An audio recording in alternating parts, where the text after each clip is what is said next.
Why, hello folks, old Buster coming to you again with another story. This one's called Showdown. We got it in chapters, so I'll be going through that, chapter 1 through whatever it is, and give you a little chance to kind of cipher on that. Well, Showdown, chapter 1. Well, Jesse jumped down to where Hired was laying and waited for the big cat. Well, after Jesse hunkered beside Hired, he asked Hired how he reckoned this was going to play out. Hired told Jesse to keep an eye peeled from east to west, and he'd keep a lookout from west to east. Hired figured the big cat would make a move for a kill real soon.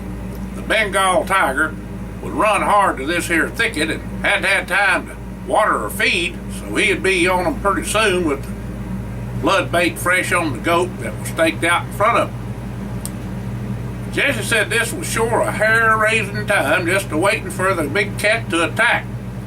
He said his nerves was sure enough frazzled. Both the boys were real quiet-like, waiting like they was, and didn't expect what happened next. Well, Hired heard the paws of the tiger dig into the ground through the leaves and dead grass as he sprang forwards to the boys. With claws extended and teeth bared, the body could just smell the stench of death on the big cat. Well, Hired and Jesse figured the big cat would come for the goat from the north where the beaters and the dogs cornered him in a thicket. So choked with briars it was where a rabbit couldn't run, but the big cat outfoxed the boys. He circled the boys and come in from the south and didn't go for the blood-baited goat, but for the boys instead. Well, Hired always had a way with him when it come to any kind of animal. It was like a sixth sense he was born with. Hired turned just as the tiger sprang on him and fired his .404 Jeffrey. Click! It misfired. Well, Hired knowed in a split second that he was a goner. There was no way he was going to survive the attack from a Bengal tiger hell-bent on killing him. In the meantime, Jesse rolled to his right but couldn't aim as the action was just too fast and furious. He just ups and points his 350 grain 458 lot towards the cat and pulls the trigger. They was both darn lucky, I'm a-telling you. The hate on that tiger was pert near plumb just took off by the round. It was so powerful. Jesse's shot found its mark by the grace of God, cause he sure didn't plan it that way. Well, the old tiger landed mostly on Hired, and Jesse got a few claw marks from the right paws that landed on him. Nothing serious, but the battle scars always be a conversation piece for sure. Now, as Hired crawled out from under the critter, he was just a-grinning. He said to Jesse if he could recollect exactly how all this come about. Well, Jesse said he dang sure could, and he wasn't going to forget it neither. Oh boy. Whilst Hired and Jesse sat there waiting on the boys from the Al G. Kelly Miller Brothers Circus to get to him, he said, "Now Jesse, just think back for a spell and tell me that this is something that was sure enough in the cards or not." Well, back when us boys first met up with Mr. Obert Miller, it was the thrill of a lifetime of being with them and knowing them all these years. Back in them days, our little town couldn't afford no big name circus. The Miller brothers had us on their route, and we was lucky to even see them. Well, remember, when Buster won that money at Soup's Pool Hall, we all chipped in for the families to go see the circus, and us boys helped out setting up the circus. Keeping in touch with our friends all these years come to be a real blessing of knowing mighty fine folk. Being from Hugo, Oklahoma, and all made it all the better seeing as how they wasn't all that far away. Now, don't you go a-saying us helping them out wasn't a good thing neither now. Just think of all that happiness those folks brung to people all these years. Jesse said he didn't regret it none, but it sure scared the fool out of him when that tiger come for him. Who would have thought that big cat was that smart to sneak up on him from behind like that? Well, Hired said he ought to have figured on it, but just didn't allow that it would go that way. But all's well that ends well. I surely hated to kill that cat, but it went rogue and it had to be done, to be put down. This tiger done killed 4 young'uns and injured 9 more when he jumped the fence at that daycare. That was sure pitiful. Mr. Miller said he was a new cat that come from another circus, and he just didn't know why he went rogue unless he was mistreated awful bad. Of course, they don't train their animals that way, but it was a crying out loud shame all the way around. To tell the truth, I'm glad it was me that tracked the critter and us putting him down, said Howard. It sure was a funny feeling I had about that cat before he jumped on me. I'm awful proud you saved my bacon too, Jesse. Jesse said it was just dumb luck and he was a-coming for him as well. Well, Howard told Jesse how it was with tigers and how endangered they was, and then he give Jesse a rundown on them, hunting them up and guns to boot from articles written by experienced hunters. Well, Jesse had an earful from Howard, about these animals and guns and whatnot. He's bad as Big Mike Young with them guns. He says it seems like fellers know what they're talking about after he told him all that, said Jesse to Howard. I'm just hoping I don't have to know any of it in the future. But they had to. Well, Howard just howled and slapped Jesse on the back, told him they had to hit the road, time's a-wasting. Well, Chapter 2. Howard and Jesse got caught up in this mess of hunting down a man-eating tiger whilst on a business trip. Howard was going with Jesse to complete a deal on some new technology for fuel cells and a revolutionary motor he was investing in for the boys. They stopped over in New Roads, Louisiana, where the circus was playing a date to see the Millers and the circus folks they had been friends with for many years when the tiger escaped. Well, Howard volunteered him and Jesse to help out killing or catching him. Of course, Howard knowed they had to put the tiger down since he done wreaked such havoc on them youngins.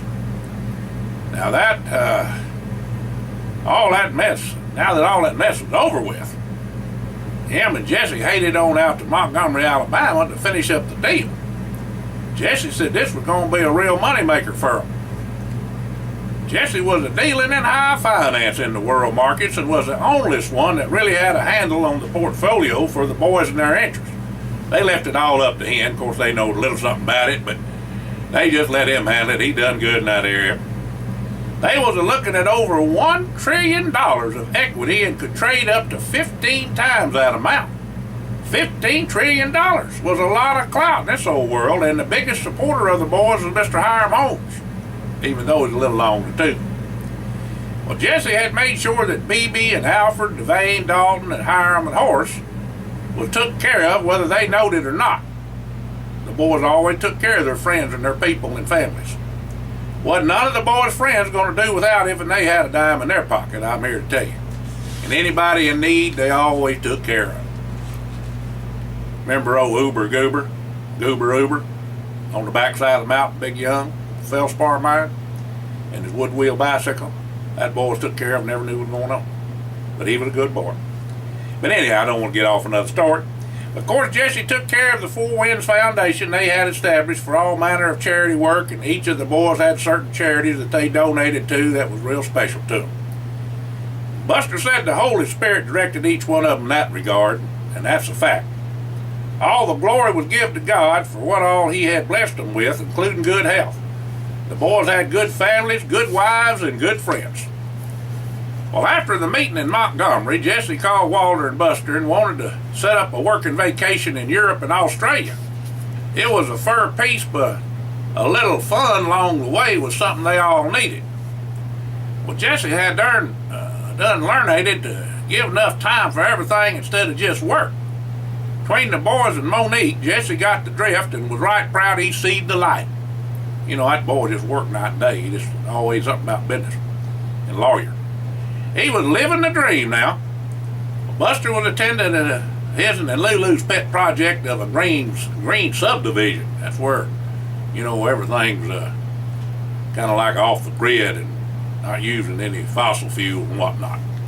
They done that in Idaho, and Walter was investing in a process to be used in their gold mining claims in New Mexico, and Howard was doing some flight training with the Navy Top Gun set up by Mr. Holmes, so him and Monique went on out to New York for 3 days long with her mom.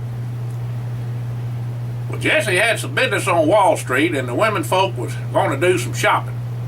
Well, Jesse said he had to take care of this mite of business before they left out to Europe and Australia. There was one slight change in the plans when Louis Chang called and wanted them to stop over for a day or two and see the place after the houses had been built for the boys on Exuma. That's them bamboo houses. Well, a hurricane take down a blockhouse for it. Or a hurricane taking down a bamboo house, and they're beautiful things too. Buster found them dang things.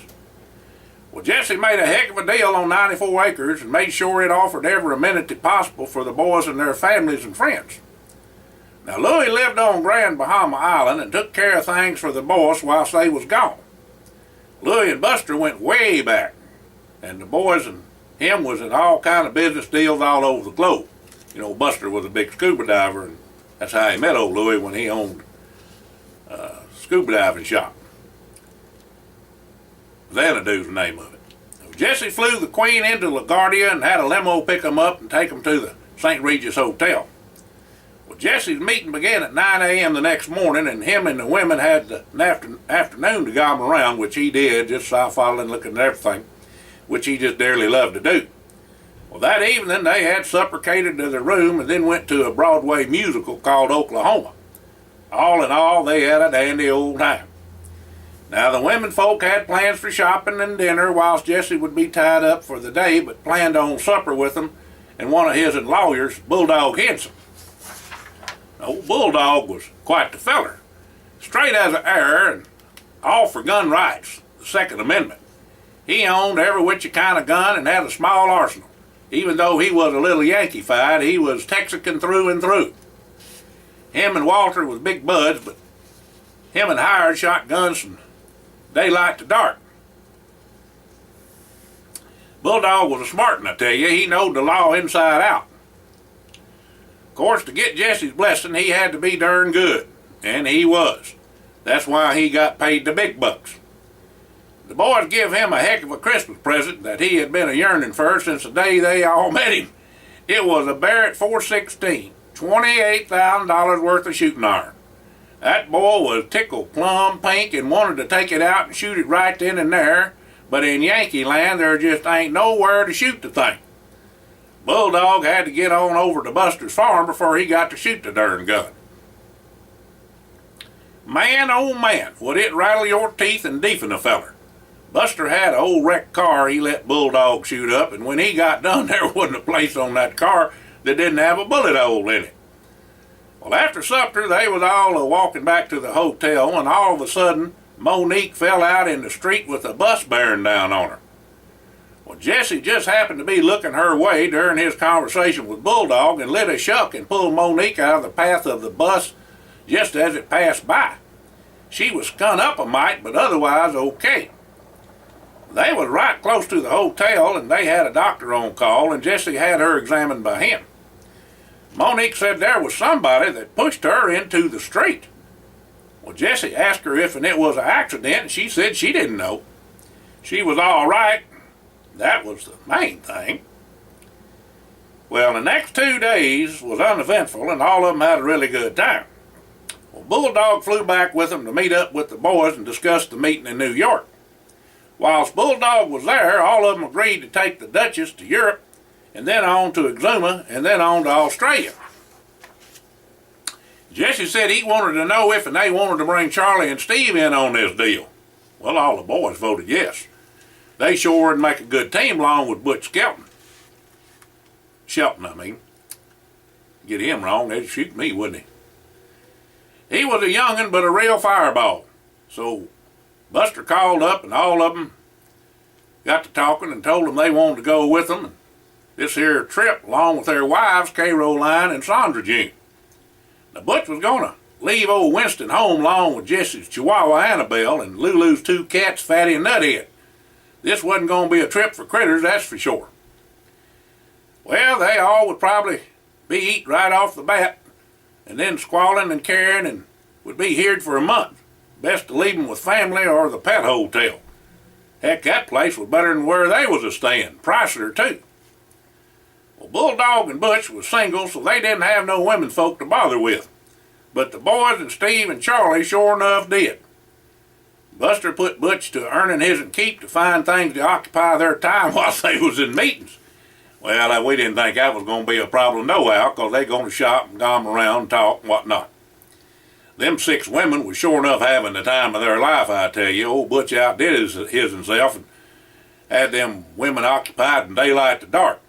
He even hired a personal guide to take them any place else they figured on going. Well, London was their first stop, and the meeting with the bankers went pretty good, excepting they was trying to take the boys out the game. Well, nothing overt, mind you, but all the men folk could see the handwriting on the wall. Now, the boys all knowed about the Rothschilds and their underhanded dealings and figured they was up to no good with these here fellers. There was a flat-out offer to buy out all their holdings for a hefty profit, but all the boys had to agree to never get back in the global financial world again. Well, that wasn't going to happen, that's for sure. The boys had more reasons than money to do what they was a-doing, I'm a-telling you, and Mr. Hiram Holmes was involved in that with the Presidential Corps, and then the economy and health of the world, not just what they were doing and the few bucks they had in their back pocket or in the bank. Well, on the way back from Country Manor, one of the bankers where a meeting was held, Buster had a light bulb come on. He told Jesse to pull up the private equity portfolio of Four Winds. There had been something nagging at his brain ever since that computer programmer of the bankers was showing them the statistics of their hedge fund. Now, Buster told the boys that there was something bugging him about all that, and he just couldn't put his finger on it right then. As Jesse brought up the files, he handed the laptop over to Buster. Buster immediately went into the programming of the files. Now, Walter and Hired was just plumb bumfuzzled amazed with their tongues lolling and gagging and their eyes bugged out. "Where in the world did you learn all that?" said Buster, exclaimed Walter. "Hired said we never knowed you could do computing." "Well, it was what I learned in the Air Corps," declared Buster. Jesse was just a grinning and said, "You boys thought he was just another pretty face, didn't you?" Went to caterwauling. "You mean to tell us you knowed he could do that?" Walter said to Jesse. "Well, yep, I did. Just wasn't no need of talking about it at all." Well, Buster said, "Looky here, boys, I think I got her figured out. It's a combination of the old field data code and an 8-digit code. Somebody has been cooking the books, boys. They've hacked our system. This stuff ain't been used for years. It's from the days of paper tape, military." "Well, that takes a cake. Now we got some military peckerwood a-messing with our books," said Walter. "Well, looks that way," said Jesse, "but I'm sure he has a boss Summers up the food chain. Let's keep this close to the vest and see how it all plays out." About that time, a 18-wheeler, a lorry they call it over in England, hit 'em and run 'em off into the ditch where they rolled over 3 times. When the limo come to rest, Buster was a-hollering if and everybody was all right. Now, the driver was deader than a dadgum mackerel. Butch had a goose egg on his and Haid, and Bulldog had 2 broke fingers.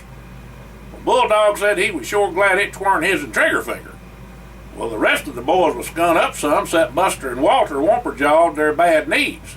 They'd be all right with a shot and some eye soap. Well, Jesse said, "This is getting right interesting, boys." He told them about what all happened in New York with him saving Monique. A lot of them decided to call Mr. Holmes and give him the lowdown on what was to happen. Well, these boys had been too many adventures and seen too many things not to know this wasn't up to par. Well, after talking to Mr. Holmes and promised to keep him advised, they all left on out to Switzerland.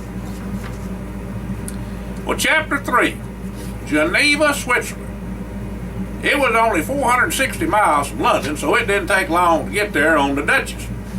Well, Hired flew her into Cointrin Airport, and a limo met them and took them to the Royal Penthouse Suite at the President Wilson Hotel. Now, all the group would stay in that 18,000 square foot 10-room suite with 7 bathrooms. Boy, that's a big one, ain't it? It had ultra security, including bulletproof glass and a private elevator. There was more than enough room for everybody, and the $65,000 price tag for the night was worth every penny to keep the folks safe. There was only going to be there, for one night anyhow, and supper'd be catered and in the suite. And they could order anything they want, you know. Well, all the women folk would be in the spa and resting up during the day, and they was leaving after the morning meeting the next day anyhow. When Jesse and the boys got to the Pictet and C Bank, they was met by Mark Pictet and the managing partners and their representatives. Well, whilst they was waiting, they read up on that bank and found that It was founded in 1805 and was one of Switzerland's largest private banks. And they had assets under management of somewhere like $384 billion. But anyway, from the outset, Pictet & C had focused solely on managing the wealth of private and institutional investors. It didn't engage in any form of investment banking, and it didn't issue any commercial mortgage or unsecured loans. Well, the reason we're talking about this is all going to come pretty clear here in a little bit. Well, they had a partnership that was managed by 8 partners who stood personally and entirely liable for the bank's commitments.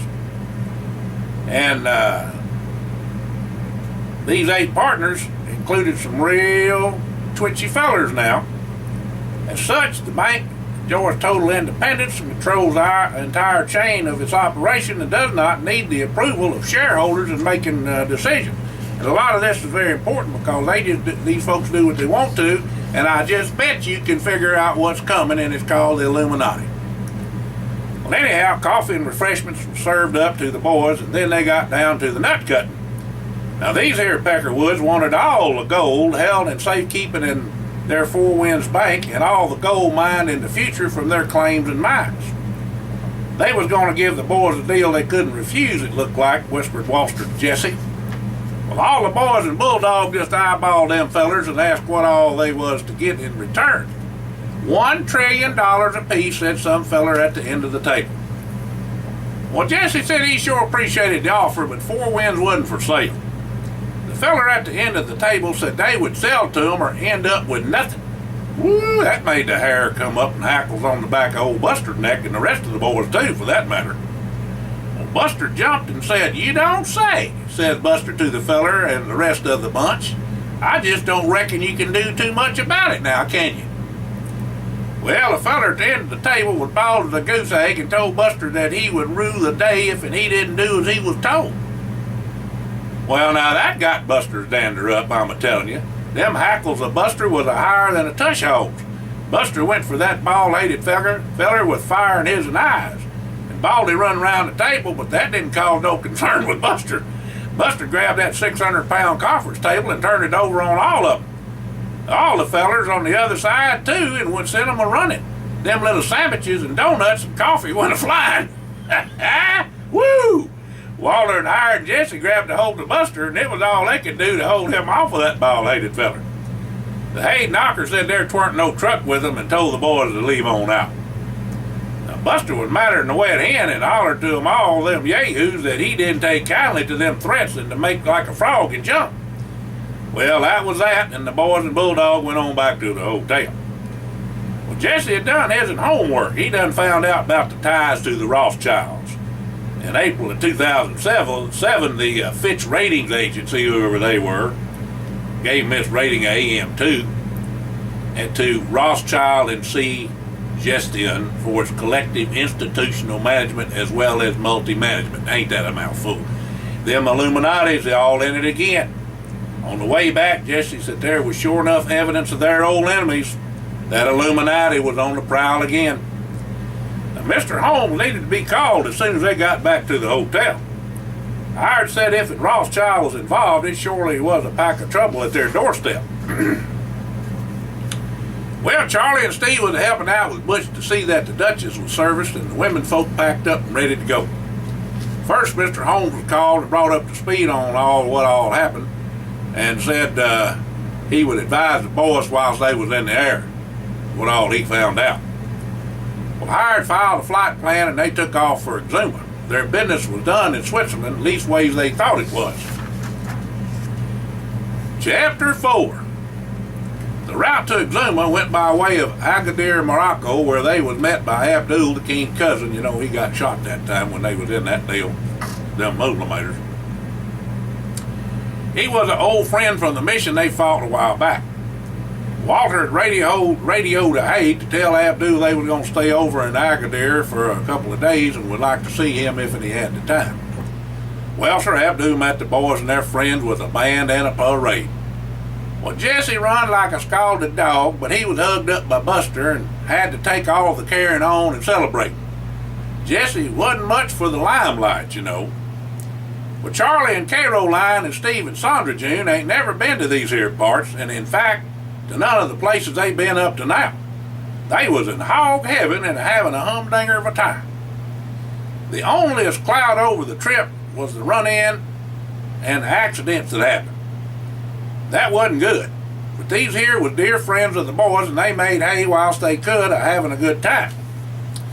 Well, all the group had a big old feast with Abdul and his people and some of the fellers they had fought with and got to know the last time they was here. Well, the next day, Abdul and the women folk had a day trip planned and shopping and sightseeing. Well, after 2 days' rest, Walter and Buster fired up the Duchess with Walter in the left seat. They said their goodbyes and give their good wishes to the king by way of Abdul and left on out to Exuma. King told him he was in some other meetings and going to be out of the country, and he wished he could be there to see them boys. See them next time around. Buster and Jesse had taken over the controls by that time and landed at Exuma International Airport and headed on out to the Peace and Plenty, a favorite spot of Jesse's.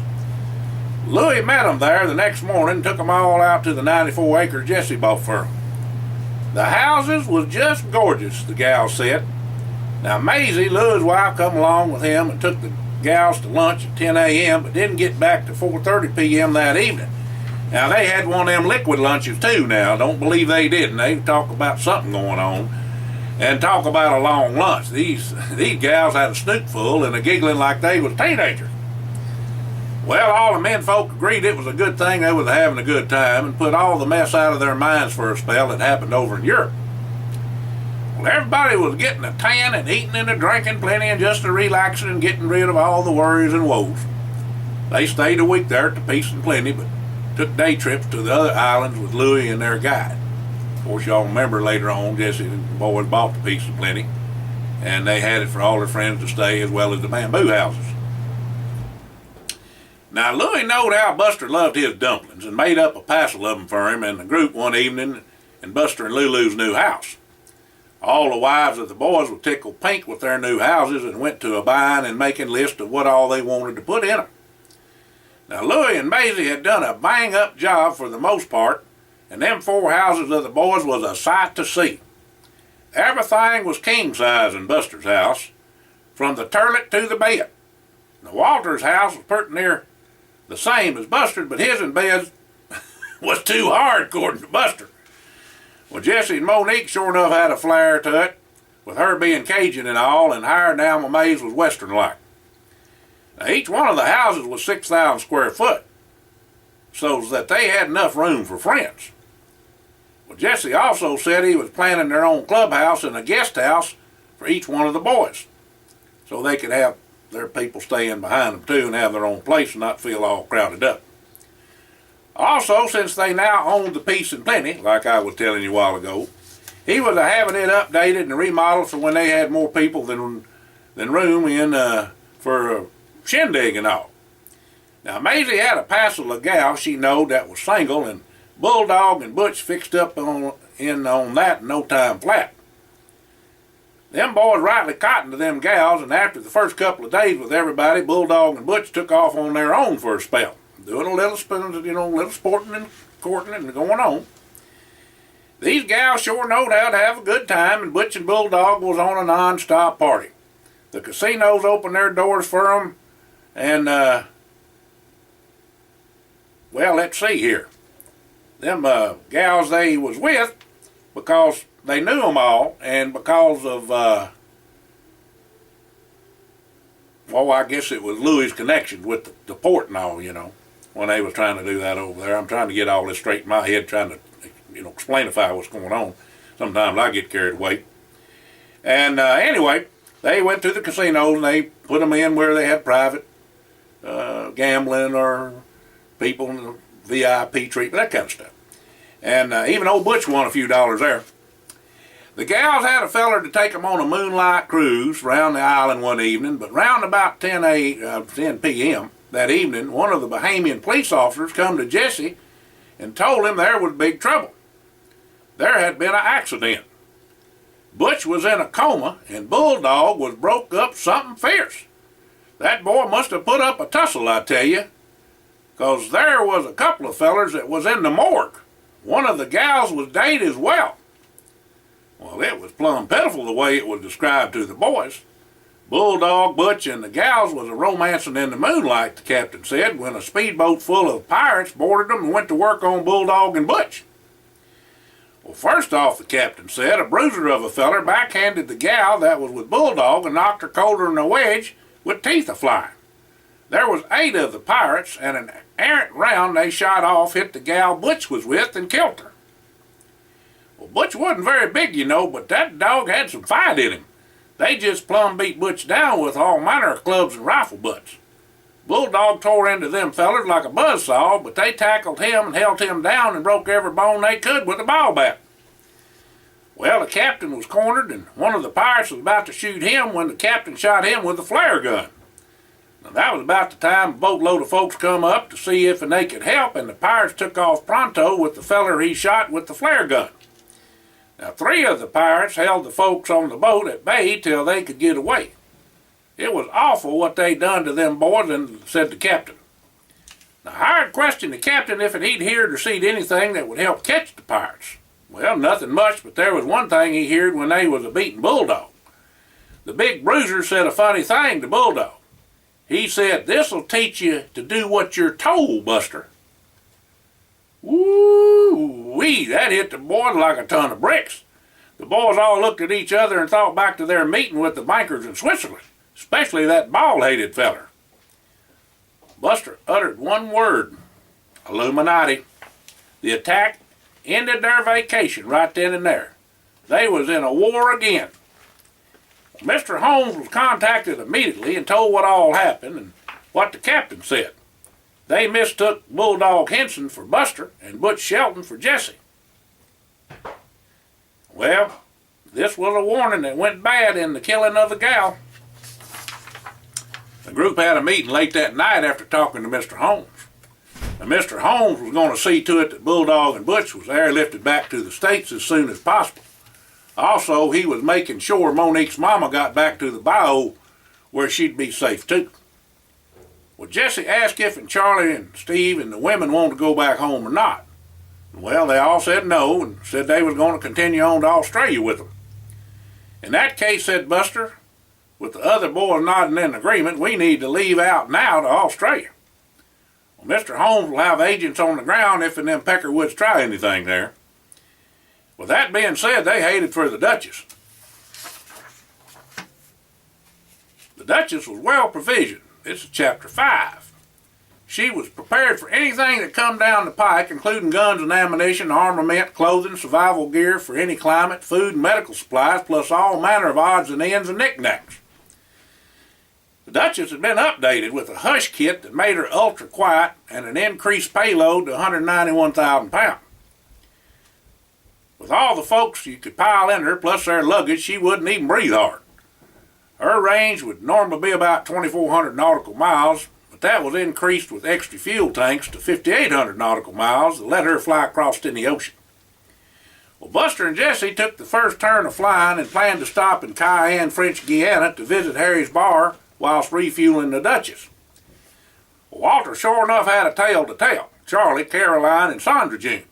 They was plumb hornswoggled at what all the boys had been in and been doing and been through. They just couldn't believe the boys ain't told them about all their adventures and rambling. Well, Buster told them they ain't heard the half of it, and one day they'd have to confab a storytelling. After a bit of refreshment and topping off the tanks of the Duchess, they lit out for Lusaka, Zambia. Well, Buster radioed ahead to Dhaka, and when they landed there was a band and motorcade waiting for them.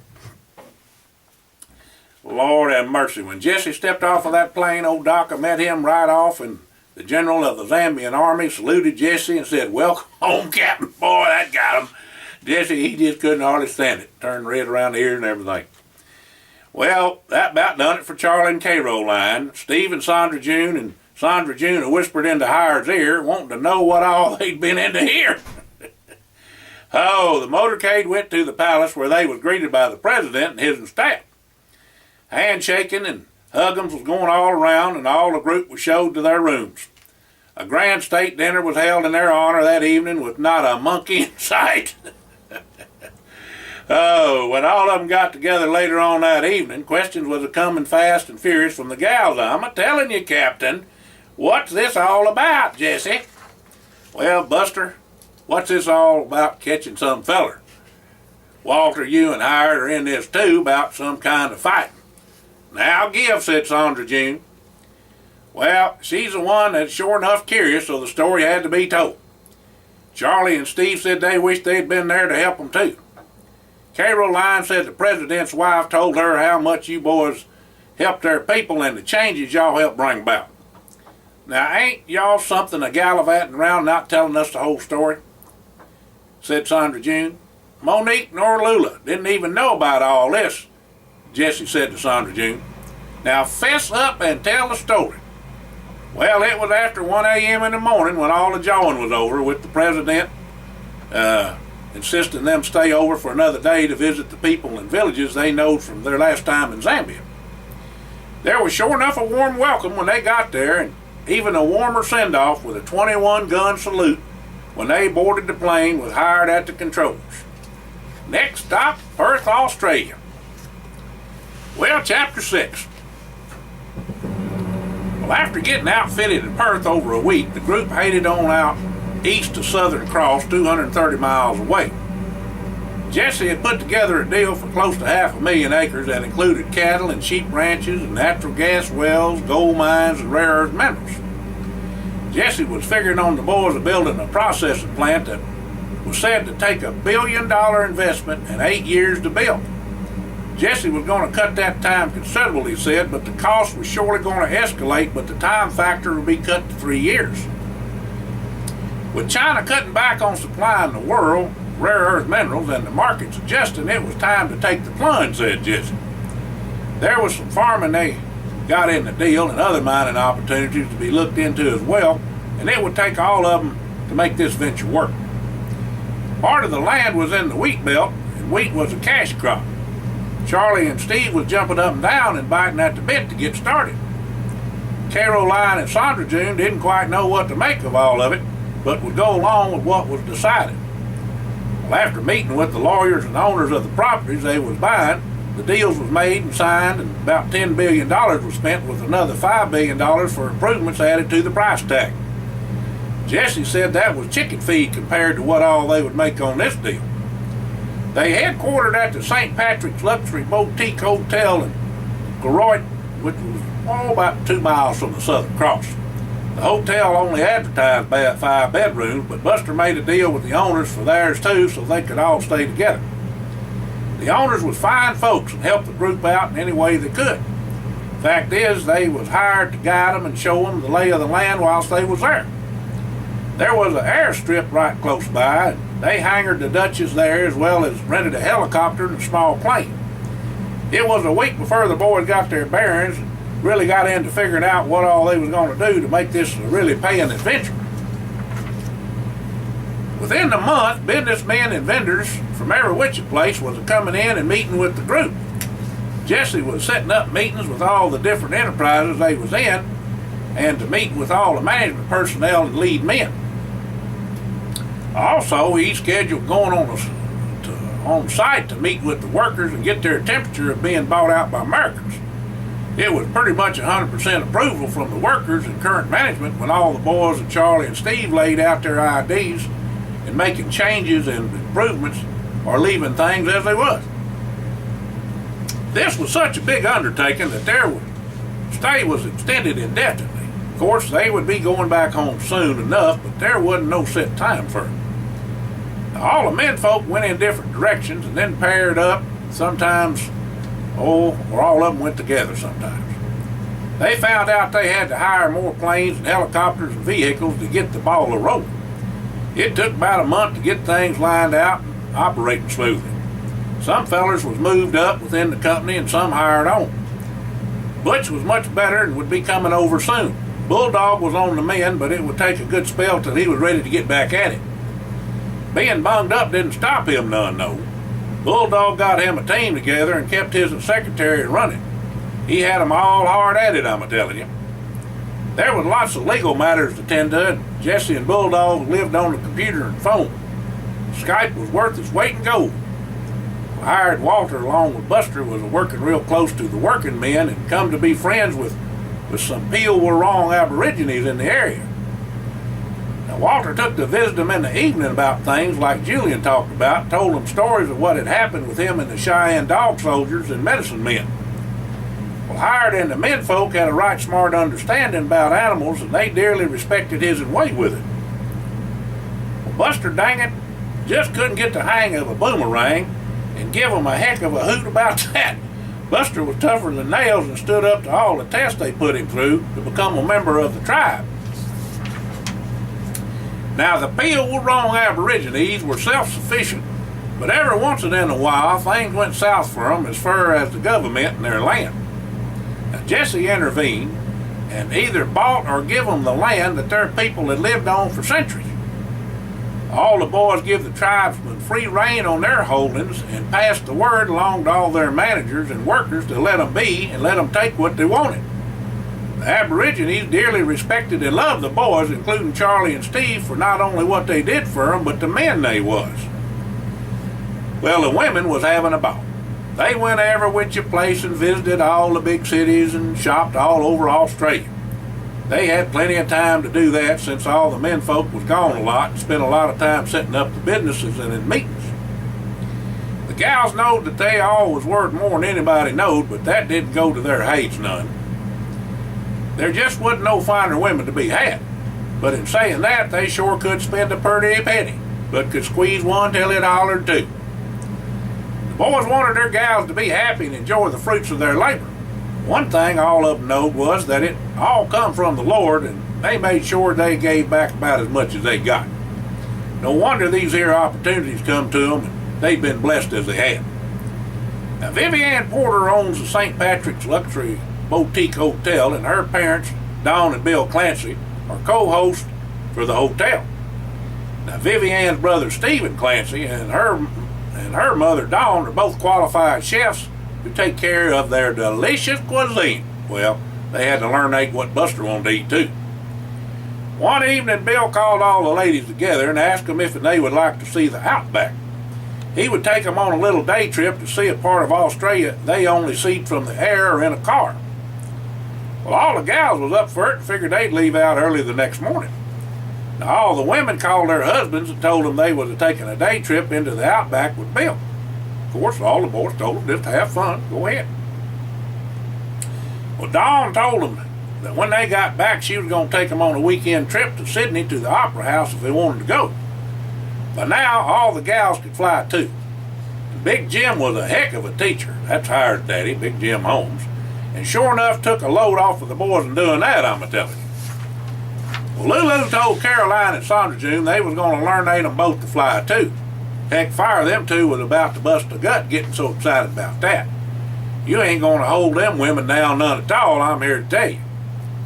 Well, the next morning before it got too hot, Bill rounded up the gals and they headed on out. They was all excited and had lots of film for their cameras as well as their cell phone cameras too. Bill gave them all a brochure about the Great Victoria Desert and where they was going, and told them all about how it was and what they was getting into and the kind of critters was there and whatnot. Well, as Bill led the gals out into the desert, after they left the truck on the road, he explained all the different plant life and critters that they see. The rock formations was absolutely beautiful, said Lulu, and she took picture after picture. Well, all the gals were just mesmerized by the beauty of the desert. Bill also explained how dangerous the desert was too, and how the Peel were wrong Aborigines lived off the land. Well, just as the group was headed back to the truck at exactly 10:24 a.m., a group of men come from out of nowhere and captured the women and beat down Bill but didn't kill him. The leader of the men was a huge feller, left a message with Bill to tell the boys that they had 72 hours to sign over all their assets of gold in the mines and claims, or they would start killing the women folk, one by one, till they did. The big feller also said to tell Buster that he wanted him to come for him and he would make sure it was just him and Buster, no holes barred. Well, that was the other condition for the release of the women. Then the men left on out with the women, leaving Bill to walk out the desert since they took his and keys. Now, Bill had another set of keys hid under the truck in a magnetic key holder box, and as hurting as he was, he drove like a bat out of hell to get to a phone to call the boys. He was lightning quick on that, if you can believe it. Bill got a hold of the boys at 12:21 p.m. This was day one, and the clock was ticking. Chapter 7. Now, you talk about some fellers that had come plumb unglued. Them 6 husbands was that.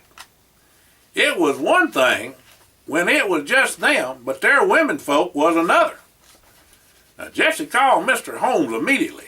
Mr. Holmes said he had Dalton and Devane about 6 hours out, and Horace and Alfred was already in Perth. They touched down about an hour ago. Well, Horace and Alfred was talking with special ops from the Australian Army because of the intel they had received on the Illuminati. The special team had been assigned to specifically monitor the whereabouts and goings-on of the Illuminati, and any of their cohorts had found out about their movements to Western Australia and hightailed after them. Well, now, Dalton, Devane, Horace, and Alfred had requested that duty, and that was their first priority. Seeing as how they had all been in on the mix with that bunch, it only seemed right for them to hate up that special team. Of course, they liked the victuals these folks ate too, you know. They knowed more about them low-life Peckerwoods than anybody else except Mr. Holmes.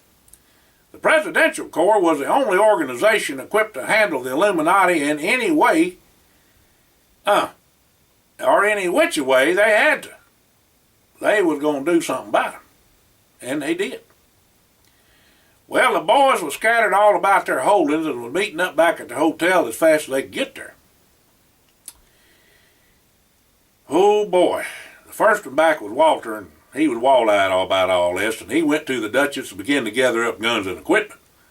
Well, Buster come in then, and then Charlie and Steve. Hired and Jesse come in last, and everything was ready when they got there.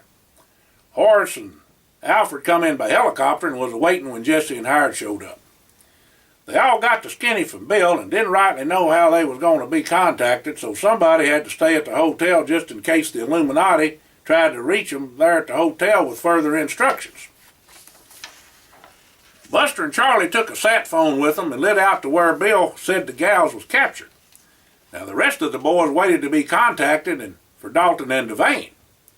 Dalton and Devane come in, and Jesse said there ain't been no word as of yet. Well, Bill went through the whole story again, and then Dalton sent him on home to get better tended to and to rest up.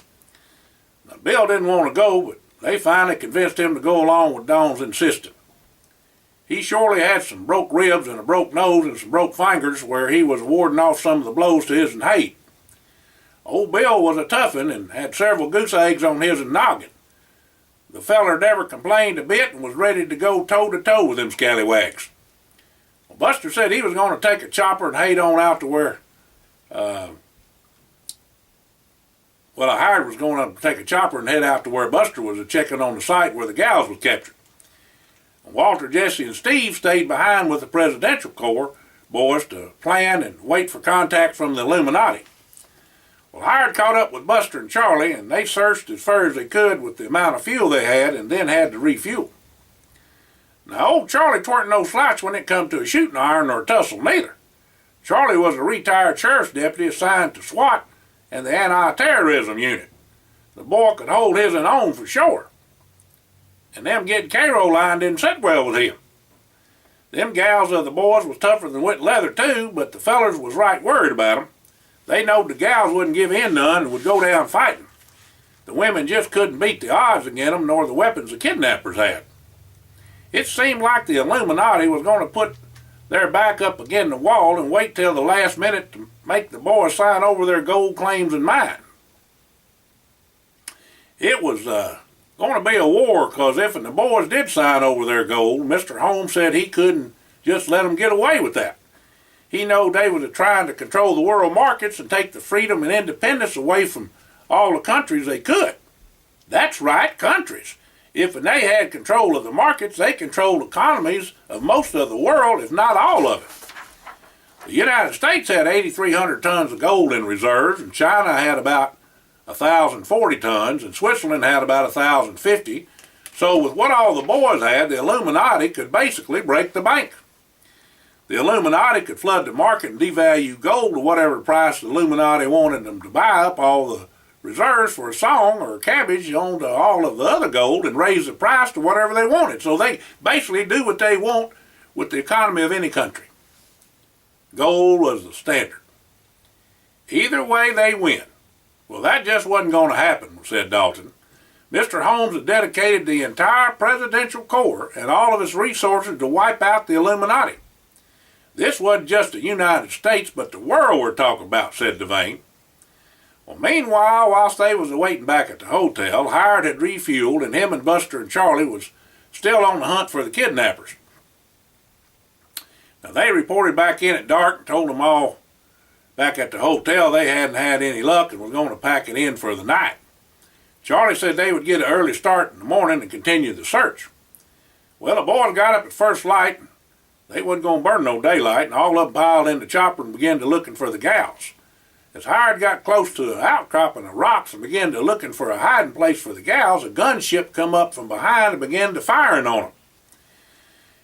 Well, the chopper Howard had rented wasn't no match for the gunship, and they was hit several times.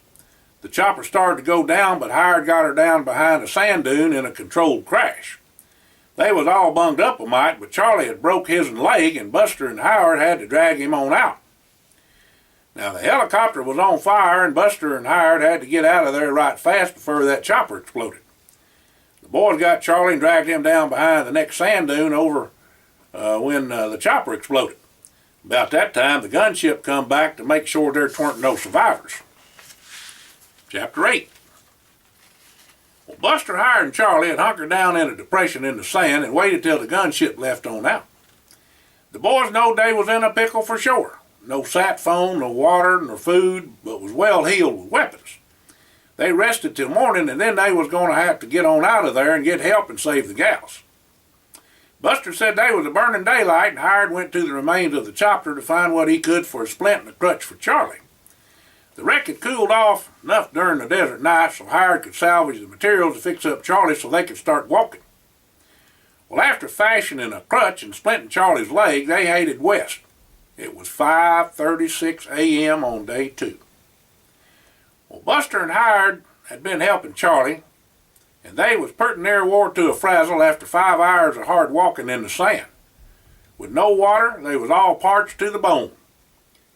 Well, Buster heard Howard tell Charlie just to hang on in there and they'd make it. Then Howard told Buster that they had to have water soon or they wasn't going to make it.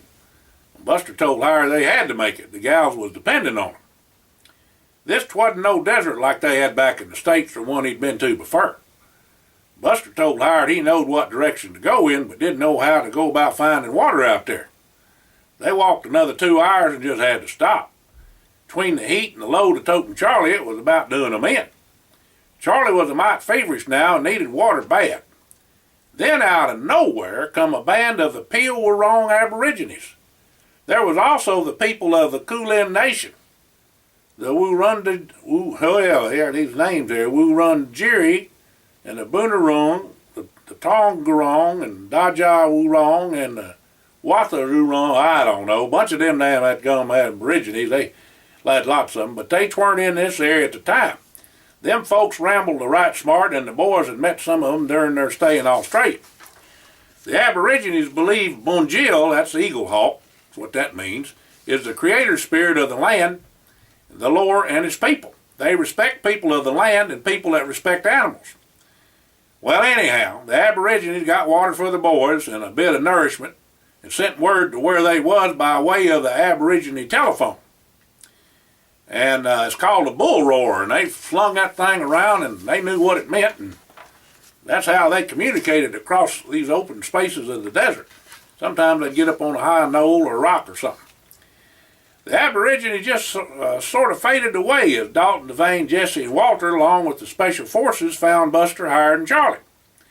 Now, after getting patched up some and tended to Charlie, Dalton told them that they found a cave where they were looking, and when their chopper was hit, and the gals was in there.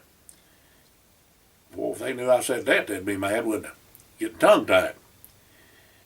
If and they was ready, Dalton said they was going to begin the attack to get the gals. Buster and Howard said, let's go. Chapter 9. Now, folks, I told you I ain't no professional about all this and practice all this and all that. Wrote this mess, put it together in the research, pictures and all that stuff, but just reading it, that's what I do. You see what you get and get what you see.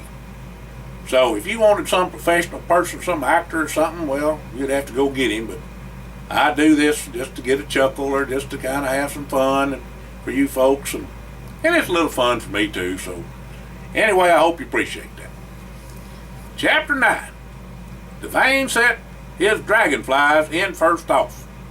Them little devils could spy on you and you would never know it. They had a night vision capability built right into them for seeing in the dark, and it sure was dark in that cave. The dragonflies could also be lethal. Devane would keep 4 of them to protect the gals if they couldn't get them to them in time, and he would have 3 of them to surveil and recon the interior of the cave. The rest of the dozen Devane had with him would be on the lookout for other forces that may be in the area and the gunship that shot down our chopper. The Special Forces boys would be there when they got there and take care of the ones that was left standing or jump in and help with the fight if it was still going on. The plan was to attack from the top of the cave as well as direct assault. The fellers dropping covertly from the top would take out as many of the entrance guards as possible, whilst the rest of the team would lay in wait to see what all happened. Now, part of this attack depended on just how it played out, even though Dalton and the boys considered a contingency plan. It was going to be dicey, no doubt.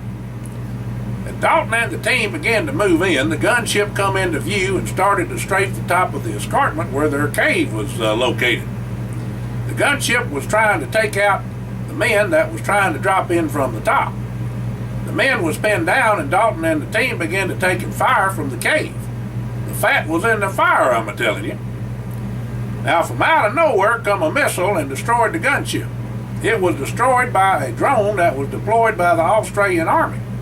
It was high overhead and could not be detected by ground forces or the gunship. It was history. The men at the top of the cave that was set to rappel down to the entrance was in a pickle since they couldn't catch the kidnappers by surprise. Well, Dalton signaled to them to stay put till he told them to attack. A dragonfly was equipped with a device that had a chemical that ate through plastic but would not harm human flesh. Devane put it right between Luann and Sandra June. They was the limberest of all the gals and could twist up to where they could get the chemical from the dragonfly and get the plastic cups off of them. Once one of the women was free, she would turn the rest of them loose. One of the kidnappers seen what was going on and turned to shoot Sandra June. Devane had a dragonfly detonate right in the feller's eyeball and killed him straight off. By that time, Lulu was freed up. Another feller, the one that had tasered her, come over to help out. Well, he sure met his match, caught him off guard, and he pert near swallowed his tongue when Lulu put 2 fingers in his chest. He went down like a ton of bricks. It was a move she had learned from the Israeli Mossad. She got that training in Chicago whilst flight attendants was taught to defend and incapacitate the terrorists. That anti-terrorist training sure enough paid off, and that's a fact. Of course, that's what she used to do, fly for the airline.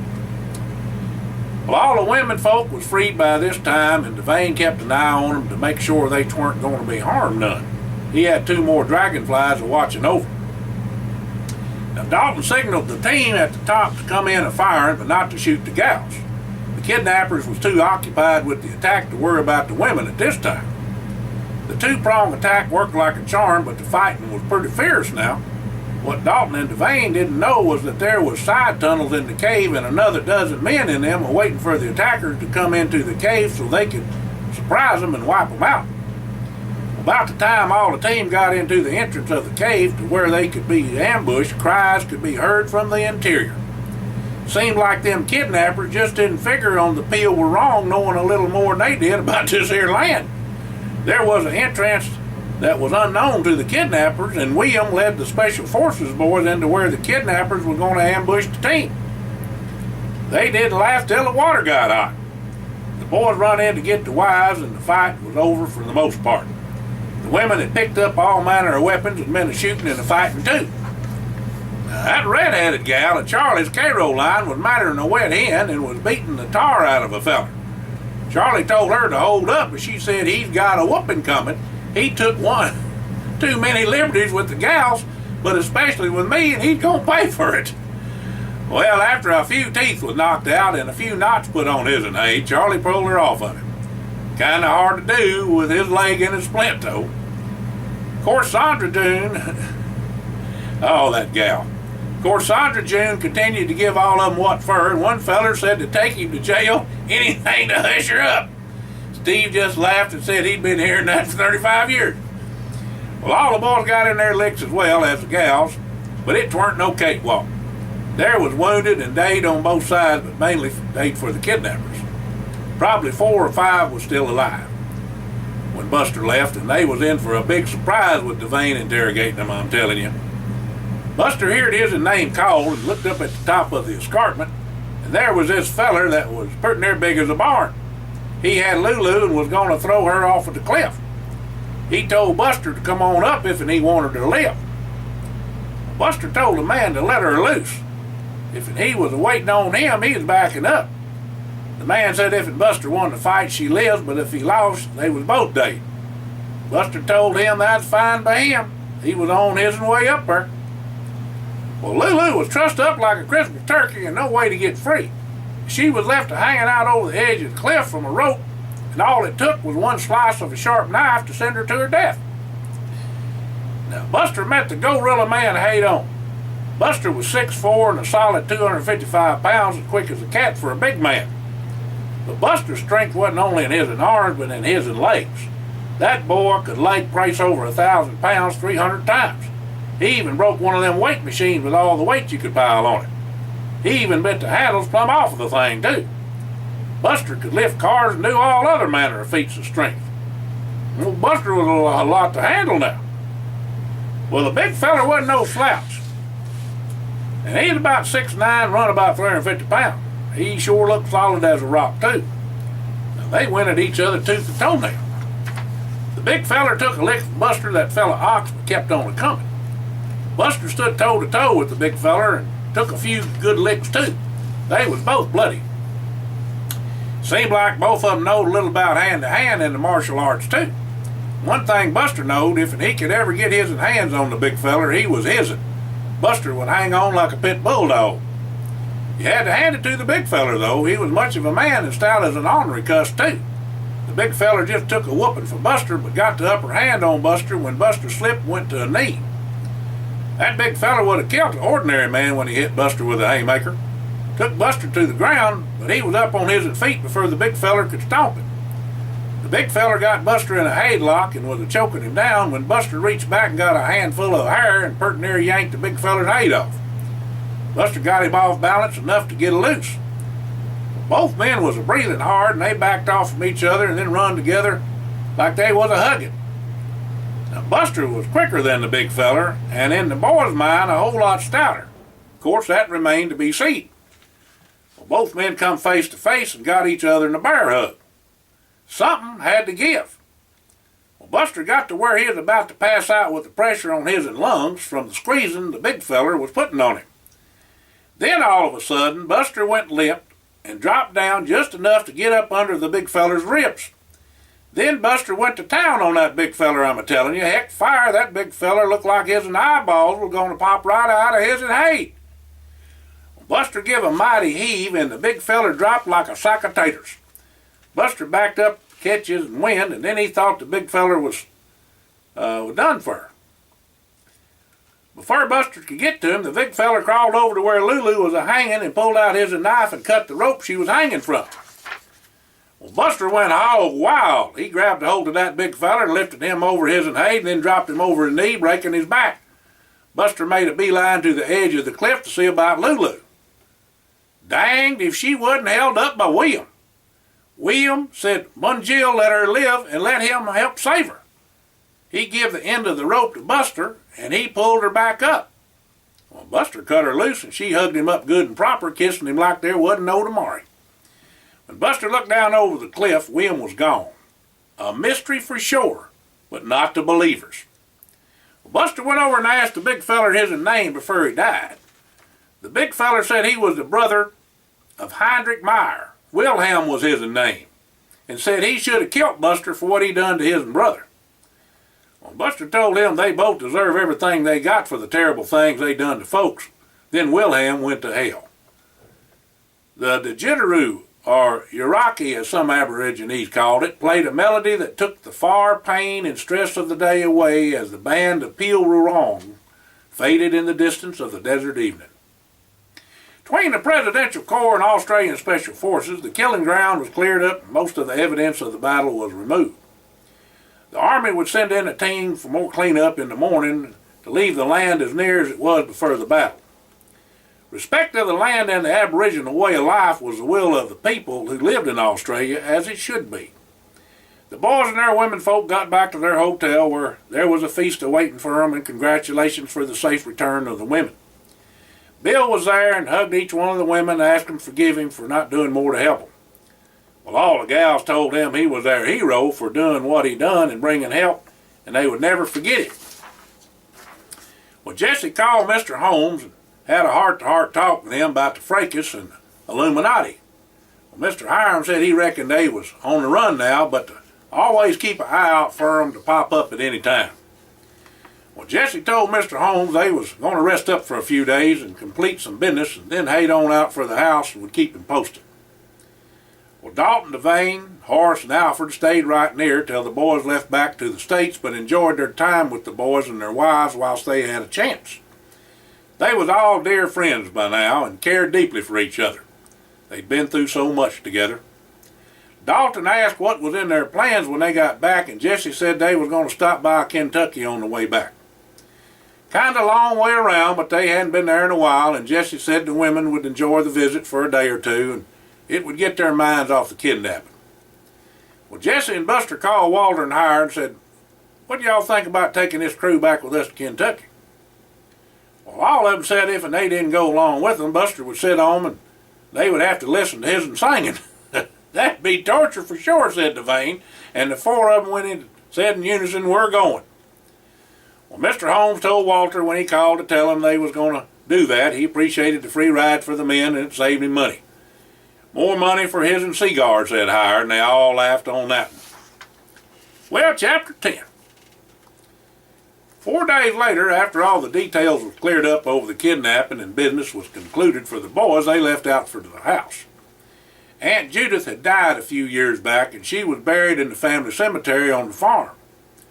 Maureen had passed as well, and that just left Colleen, and she was ailing for quite a spell. Colleen was the youngest of the two, and she was 102 when she passed on. The husbands of the McBrayer gals was brung to the farm and buried there with Maureen and Colleen in the family plots. Maureen and Colleen had a place beside their husbands when they passed, and the boys flew the McGregors from Scotland for the funerals. The McGregor gals didn't want to be far from their home here on the farm or Aunt Judith, so they was laid to rest right there where they wanted to be. Now, Elizabeth Jane and Bo was back and forth from Savannah taking care of the mansion and the distillery, but with their life as it was with two young'uns to raise and business matters to tend to, it was right hard on them. Well, Jesse and the boys had a reason to go to Kentucky, and Elizabeth Jane and Bo was going to meet them there for a couple of days before they had to get on back to Savannah. Bo's folks was tending to the grandkids till they got back, and it was a pleasure to get to theirselves for a spell. When the group landed and drove into the mansion at McBrayer Springs, they was welcomed by Elizabeth Jane and Bo. There was old McBrayer aplenty, and the feed bag was full for sure. Not like when the McGregor gals and Aunt Judith was alive, but good nonetheless. That first evening after supper, Buster asked everybody to join him in the parlor. They all remembered the good times with Aunt Judith there, and the boys especially remembered the first time they laid eyes on her. Such good memories. Anyhow, Aunt Judith got her wish and got all the boys' family roots traced back and found that all the boys was kin. Some closer than others, but still kin. All the boys shared in everything in business, and that didn't change none after Aunt Judith passed as far as the farm and distillery and the investments was concerned. Jesse said to Elizabeth Jane that all the boys knowed how hard it was on her and Bo try to run the farm and the distillery, so they had a proposition for him. Since they all knowed each other, and that included Charlie and Caroline and Steve and Sandra June, they had a plan for them to stay in Savannah and just come when they wanted to. Steve and Sandra June loved the place, and Steve was another MacGyver when it come to try to figuring and fix it. He was going to run and manage the distillery and the farm, and Sandra June would see to the mansion. Their two young'uns was growed and gone, and they wanted to change their way of life. Well, Elizabeth Jane just jumped for joy and hugged Sandra June and Steve, and Bo shook Steve's hand and said he would fill him in on anything he needed to know. The boys and the gals filled Bo and Elizabeth Jane in on what all happened in Australia and cautioned them about the Illuminati and what Mr. Holmes said, as well as about keeping an eye out. Now, Elizabeth Jane asked if they would ever be rid of the Illuminati, the most evil and vile criminals in the world. Walter said that Dalton would be the one best suited to answer that question, so Dalton gave him a rundown on what all the Presidential Corps was a-doing to wipe out the Illuminati off the face of the earth. Devane didn't say much, but Horace and Alfred put in their 2 cents worth for sure. Well, Howard said they was going to stay for 2 more days and leave. Steve and Sandra June would stay behind and begin to run operations. It was a happy time for them all that evening, and they was all glad things were getting back to normal, and after a little more old McBrayer and a toast to Aunt Judith and McGregor's, they all turned in for the night. The next morning, Elizabeth Jane was taking a stroll down by the stream when a hand-picked team of the Illuminati took her. There was a dozen of them, again, just like in Australia. Elizabeth Jane screamed, and Monique heard her while she was a-coming for her breakfast. Monique seed the men toting her off up the hill and run to the house a-hollering for Jessie. Well, Devane was the first to meet her at the house, and she told him and the others as they come up what all she see. Well, all the menfolk grabbed their guns and lit on out after the fellers. They caught up with them at the cemetery, and there is where it hit the fan. There was shooting all right, but it finally come down to hand like it always done. Now, several of the Illuminati was hunkered down by gravestones, and others of them by trees, and the fighting was sure enough intense. Now, Charlie got nicked by some knife-throwing feller when his machine gun jammed. Steve and Horace was side by side, and a burst got Steve in the thigh and Horace in the side, but not serious enough to stop him. Devane was a whirling dervish and took out 4 of them so fast it'd make your head swim. He picked them off like shooting fish in a barrel. Now, them fellers was good too now. Alfred got it good, but wasn't dead, but hurt bad. Dalton was on to them burr heads like a duck on a June bug, and done what for to them in no time flat. Well, Jessie and Howard had a bunch of them pinned down from high ground, but they wouldn't give up. Bo was a-looking for where they had Elizabeth Jane help, but didn't see her right off. Well, Buster and Walter had come around from the back and had them braced so they'd had to give up. All in all, it was pretty short and sweet, and the women folk had called for help and was tending their men. Well, after the rest of the Illuminati throwed down their guns was rounded up in a group, the boys figured it was over, but this here one feller made to get in the fray by pulling a Gurkha knife and went after Jessie. Well, that got the ball a-rolling, I'm a-telling you.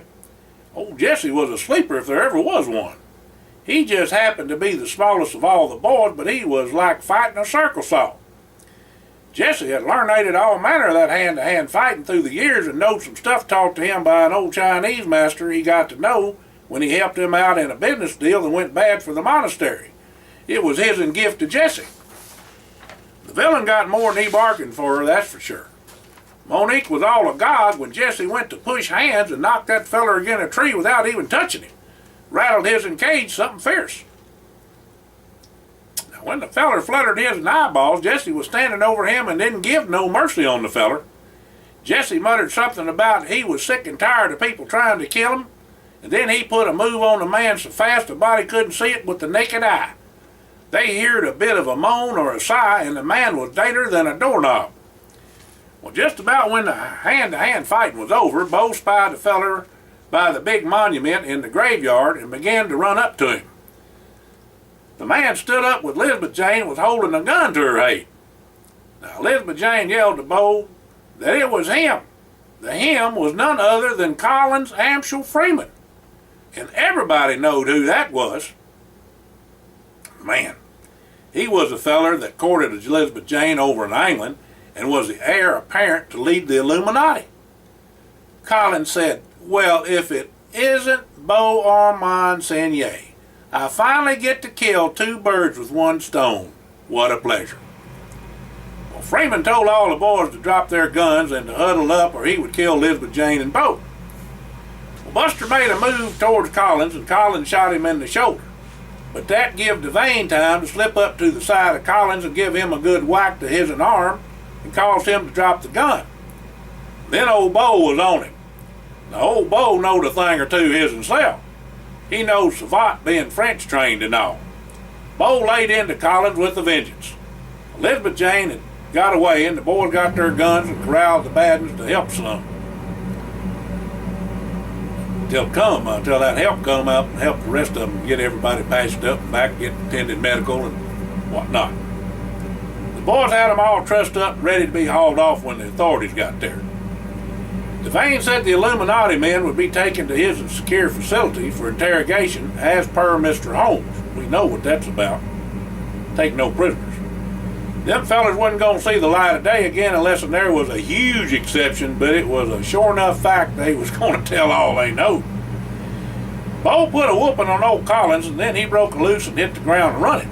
He went straight for the mansion. Beau caught up with Collins in the parlor with Jesse and Walter right behind him. Buster and the others being tended to, so they wasn't there when the fireworks started. There was a pair of swords, epis they was called, hanging over the mantel that was used by some of the family during the war, and Collins went for them.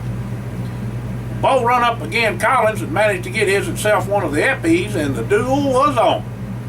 Beau had been a fencing all his life since he was just a toddler big enough to hold one up. Old Collins was good too, but no match for Beau. Both them men was bleeding and cut up a mite, but old Collins had the worst of it. Collins was a hollering all manner of nonsense and that he was going to kill Beau and Elizabeth Jane. He said that the Illuminati would rule the world soon and he would be the leader. He also said that the boys had done enough damage to their cause and killed his family. Well, sir, the duel was something to see in a real life or death fight. About the time Collins was coming in for a thrust, Beau sidestepped him and went to one knee and put his blade plumb through the heart of old Collins. As Collins was a-dying, he said it ain't over yet. All the wounded was patched up, and the ones that needed the hospital to care for them was took there till they healed up some.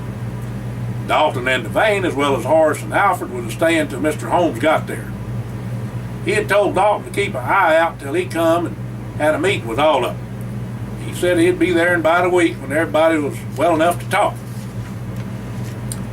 Chapter 11. Mr. Holmes flew in and met with the boys and the women, and with his and men there too. Mr. Holmes said he was permanently assigning Dalton, Devane, Horace, and Alfred to the boys and their wives and families. Additional manpower and resources would be available to them for the boys on an immediate and priority basis when they called for them. Just holler. The special team for the Illuminati would be increased and more resources available to it as well. Mr. Holmes will be the control for the Illuminati unit. Folks was getting back to normal again. There had been just too much fighting and killing, but reality was reality and the boys didn't ask for none of it. Steve was on the mend and Buster's shoulders were just creased a mite and he was going full speed, but Lulu said it was a mite tender though. Charlie had him 4 stitches and Caroline was taking good care of him. They was set to go back to Australia for an extended time after they tended to some business and family matters back home before they left on out. Charlie was going to run all the business holdings there in Australia. Horace had the worst of it, but his gunshot in his side didn't hit nothing vital, and he was well on his way to healing up. He was going to stay with Sandra June and Steve for a spell till everything calmed down. Mr. Holmes insisted on that. Now, Horace wasn't looking forward to Sandra June's fried taters and sweet tea. Oh, Buster said he could eat his and wait in them, and she cooked them so good. She'd always make 2 skillets full of fried taters when Buster was there. One for him and one for them, and Buster would eat part of theirs. Well, Horace told her not to change a thing on his account. He could eat a skillet full too. Well, the boys and the gals took off in the Dutchess with Dalton and Devane with them going back home. Alfred went back to Washington to get things settled with Mr. Holmes about the Illuminati unit and their duties assigned to the boys. Jesse and Monique let Howard and Walter off along with Dalton at the house. Jesse, Monique, Buster, Lulu, and Devane continued to New Orleans to let Monique see her folks for a couple of days before they went on back home. Well, on the way, Jesse and Buster stopped over in Mountain Brook to see some of Jesse's friends and people, then winged their way up to Montgomery to sign some papers on their deals in Australia. Jesse had received a call from one of the companies that was selling them, and their secretary said if it was okay, they'd meet up for supper and then sign the documents. Something was overlooked when they was there, she said. Well, Jesse said that'd be fine since they was in the area. They was to meet at the Vintage Year Steakhouse at 405 Cloverdale Road there in Montgomery. Whilst Dalton and Buster got the Duchess ready to leave for supper, Jesse had a limo come to pick them up and take them to the restaurant. Well, all of them piled into the limo and headed on out to meet up with the company men and their lawyer to sign the papers and eat a good meal. Well, everybody was in fine feather and good spirits as they drove to the entrance to be let out. Well, just as Jesse and Monique got out the car, gunshots rang out and hit Jesse in the chest and just missed Monique. Monique had turned to pick up her purse off of the seat as the shots was fired, and the bullet went through her evening wrap and didn't hit her. Well, everybody ducked and got to cover, but Jesse was down on the ground with Monique covering him with her body. Monique saw the person come around the front of the limo to shoot her and Jesse again, and she leaped on that lone gunman like a dadgum chicken on a June bug. In the meantime, whilst this was going on, Dalton heard a helicopter start its engines about a block and a half away and asked if Buster could handle it here whilst he stopped the getaway. There was definitely somebody else in on this, and he had to stop him. Buster said he would and grabbed his .45 caliber Desert Eagle and sent the shooter scurrying for cover with Monique dead on her heels. Dalton got to the ball field at Finley Curve and pulled the woman out the helicopter that was the pilot. She was fighting like a she-cat, but no match for Dalton. Dalton put her out with a pressure point to a nerve and then shut down the chopper. Well, Dalton called in reinforcements as he raced back to the restaurant. About when Dalton got back to the restaurant, Monique had tackled the shooter. They was fighting something fierce. Now, the hooded gunmen had their hands full with a wife that just seen her husband shot. Monique put a roundhouse kick to the head of the gunman that knocked him deader than a wedge. Jesse come up right then and hugged up Monique. When she seed him, she began to squalling. She thought Jesse was done for dead. She blubbered that she just didn't think she would ever see him again. Well, Jesse told her he had on his bulletproof vest and the gunman was sure enough a good shot. Got him right over the heart. Purity knocked him for a loop. Well, Jesse shoved Monique to the side when the gunman pulled out a hideout pistol from an ankle holster and fired. The shot hit the vest that Jesse was holding, and Monique run at the gunman and grabbed him around the neck and pulled off the hood. The gunman broke free, and Jesse stood there purely amazed and dazed when the gunman said they was going to kill him and Monique a man-stealer. Man-stealer? Whew! The gunman was none other than Janice from Selma, Alabama. She was the black-hated gal that had her sights set for Jesse in college. She tried to get her hooks into Jesse, but Buster and the boys seen to that wasn't going to happen. It was over before the water got hot after the boys got some sense back into Jesse's head. Well, Monique struggled with Janice, and then the pistol went off. Well, Janice backed off and fell to her knees with blood coming from her mouth and the wound in her chest. As she was a-dying, Janice said, "I should have killed you when I had the chance, Jesse. Klaus will see to you." Then she fell over on her face, dead as a mackerel. Well, Janice always had an evil streak in her, and her sisters did too, except the little one that wasn't bad turned her life around. Them other two went to the dark side, and Janice held a grudge against Jesse for all those years and blamed Monique for her troubles where she couldn't get Jesse. It was all about the money, you know. Reckon it was them pheromones of his'n that done her in this time. Her sister was the pilot of the chopper. Dalton heard the name Klaus and reported to Mr. Holmes right on the spot. He told Mr. Holmes that he would bet that she had ties to the Illuminati. Now, not that Janice was part of the family, but they used her hatred for their own purposes. Mr. Holmes agreed to that. Jesse and Buster and the gals flew back home that evening with Dalton sitting in the left seat. It was a little too much, the gals said, but we got to be strong and deal with this evil bunch, don't we? Man, it's something every time we turn around, said Lulu. Well, Jesse and Buster and the gals flew back home that evening with Dalton sitting in the left seat, like I said. And they told their wives they loved them and would do everything in their power to protect them. They all agreed that they was really lucky and blessed to have each other, and they had right on their side. Measures was being taken to see that no more surprises was going to happen to the boys and their families. Mr. Holmes felt it was his responsibility for ever getting the boys into all this those years ago when they was just youngins. Well, Dalton, Devane, Horace, and Alfred was professionals and chose this way of life to live, but the boys didn't. They was patriots and come from good stock and would never run from a fight. Now, Mr. Holmes swore if anybody ever harmed a hair on any of the boys' heads that they could only wish they was dead. Dalton and Devane especially would see to that, but Mr. Holmes would do the honors himself.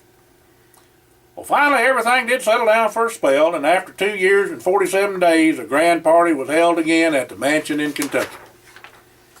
There was young'uns and a new generation to take the place of the old coming on. The years was good to the boys and their families, and peace was in their homes. A friend from out of town come to the party. Said he knowed the boys from dealings in Europe and stopped by to say hello. His name was Klaus.